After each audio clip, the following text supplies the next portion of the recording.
میرا امیر اہل سنت کی بارگاہ میں یہ سوال عرض ہے کہ ایک بندے کے پاس 1,00,000 روپیہ تھا، اس نے وہ رقم بینک میں رکھوائی، پھر اس پر اس کو انٹرسٹ بھی ملتا رہا، وہ اب کیا یہ ساری کی ساری رقم اس کا 1,00,000 اور پلس میں انٹرسٹ، یہ سب حرام مال ہو گیا، یا صرف جو اس کو انٹرسٹ ملا اتنی رقم نکال کے باقی یہ اپنی رقم جو اس کی بچتی ہے وہ حلال ہوگی؟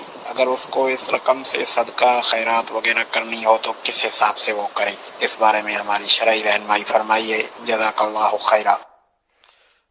اللہم آمین بھیا کو انٹرسٹ ابل تو لینا نہیں چاہیے، حرام ہے، جہنم میں لے جانے والا کام ہے۔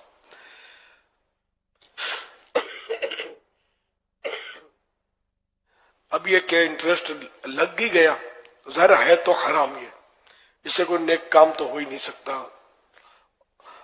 توبہ کرے اور بغیر ثواب کی نیت سے وہ انٹرسٹ جو ہے وہ کسی غریب مسکین کو دے دے، یا جس سے لیا اس کو لوٹا دے۔ باقی رہے کہ وہ جو 1,00,000 روپے آپ کے پہلے سے آپ کے فریش ہیں تو وہ البتہ فریش رہیں گے، نیک کام اسی میں سے آپ نے کرنا ہے، انٹرسٹ میں سے نہیں کرنا۔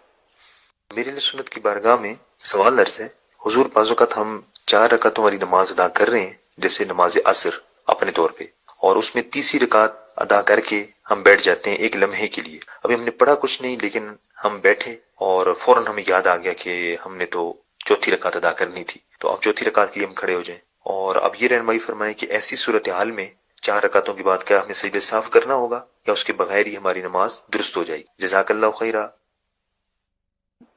اس کے بغیر ہی ہو جائے گی۔ 3 سبحان اللہ کی مقدار اگر گزر جاتی تو پھر اس صورت میں سجدہ سہو ان کے اوپر لازم ہوتا۔ صلو علی الحبیب صلی اللہ علیہ وسلم۔